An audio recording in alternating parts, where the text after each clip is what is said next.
शिव के पास गई। भगवान शंकर समझ गए कि आज श्रद्धा से आई हैं। भोलेनाथ ने सामने आसन नहीं दिया, जानी दिया। जो अपमान भी हो रहा है ना, उसको भी महाराज पिए जा रहे हैं। अरे भाई, जिसने विष पीने में संकोच नहीं किया, वो अपमान की घूंट पीने में क्या संकोच करेगा महाराज। जिन्होंने विष का पान कर लिया, उससे ज्यादा तो महाराज अपमान कर। अब तो भगवान शंकर की सुंदर पूजन होने लगा। जैसे तैसे माता मैना को नारद आदि सब ऋषियों ने आके समझाया कि माँ, यद्यपि वर अनेक जग माही, शिव तजी दूसर नाही। तुम्हारी बेटी के लिए शिव जी के अलावा दूसरा वर नहीं है कि तुम्हारी बेटी बाद में है, भगवान शिव की अर्धांगिनी पहले है। क्योंकि पूर्व जन्म में यही स्थिति थी और इन्होंने महाराज प्राण त्याग दिया। तो भगवान शिव की बारात में पहले पूरे बारातियों को भोजन कराया। और बारातियों की तो छोड़ो, लोगों ने कहा कि ये दो बालक हैं, बड़े भूखे हैं, पूरी रास्ते से घूम घूम चिल्ला रहे, इनको खिला दो पहले ही। बोले इनको ले जाओ भीतर। शुक्र शनिचर जैसे ही महाराज भीतर गए, बोले बैठो, पत्तल लगा दें। अरे बोले पत्तल से पेट नहीं भरेगा तो क्या होगा? बोले ये बताओ कि भंडार ग्रह कहाँ है? बोले भंडार ग्रह से क्या करोगे? बोले वहीं ले चलो। बोले वहां से लाओगे, परोसोगे, इतना टाइम कहाँ है हमारे पास? बोले भंडारे में ले चलो। जैसे ही भंडारे में गए और शुक्र शनिचर ने जैसे ही महाराज अपनी दृष्टि पात किया, जितना भंडार ग्रह रखा था हिमालय का, 2 बच्चे ही महाराज सीताराम का, दोनों ने पूरे भंडारे को निपटा दिया। अब तो सोचे, बताओ बारात में केवल 2 बालक होने लगे। भगवान शिव की बड़ी अनुपम बारात है। जैसे ही बारात में गई तो पत्थर फेरने वाला एक व्यक्ति के सामने जाके पत्थरों की बंडल लेके खड़ा हो गया, आगे ना बढ़े। उन्होंने कहा भैया आगे बढ़ो, आगे बढ़ो, और फिरो, आगे बढ़ो। अरे बोले कहाँ आगे बढ़े, तुम आ जाओ। बोले क्यों?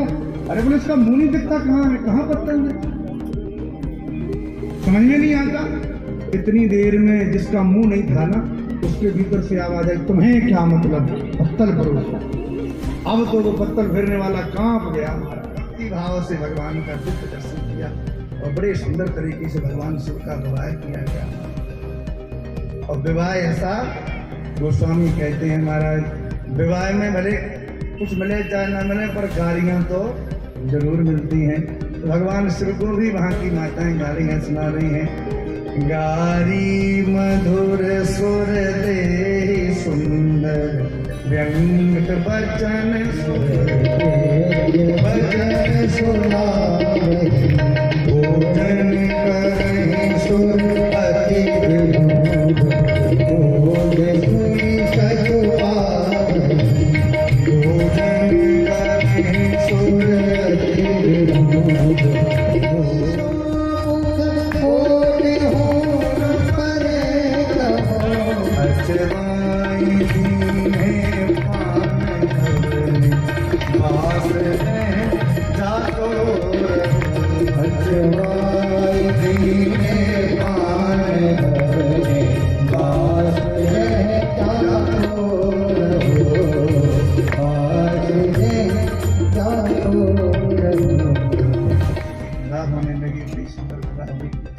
हिमालय फूट फूट के रोने लग गया। दरियाओं के रूप से महाराज दरिया प्रकट होने लगे।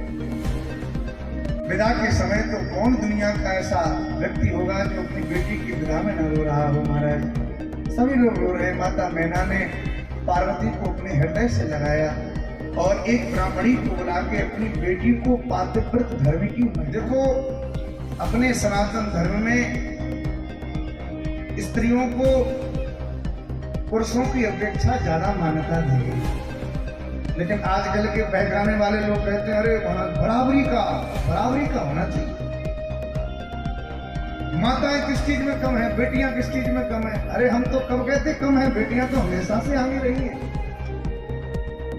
इस भारत के इतिहास को उठा के यदि कोई पढ़े तो मूल में समझ में आएगा कि यदि नारियों की जहां पूजा की जाती है वहां देवता रमण करते हैं, फिर भी लोग कहते नहीं बराबरी। अरे भाई, बराबरी में तो तुम कम हो जाओगी भाई, आपका दर्जा बहुत ऊपर दे रखेगा।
अब आपके शहर में, आपके देश में क्या हो रहा है, इन सबको जानने के लिए बस आपकी जेब से निकालिए मोबाइल और देखिए देश, शहर, जिले की खबरें आपकी जेब में। देखते रहिए अक्षत न्यूज़ लाइव टीवी। इवेंट हो, पॉलिटिकल हो या धार्मिक हो या स्पोर्ट हो, हर न्यूज़ मिलेगी आपको आपके मोबाइल पर। तो देखते रहिए अक्षत न्यूज़ लाइव टीवी, अपनों के साथ सबसे पहले सबसे सटीक।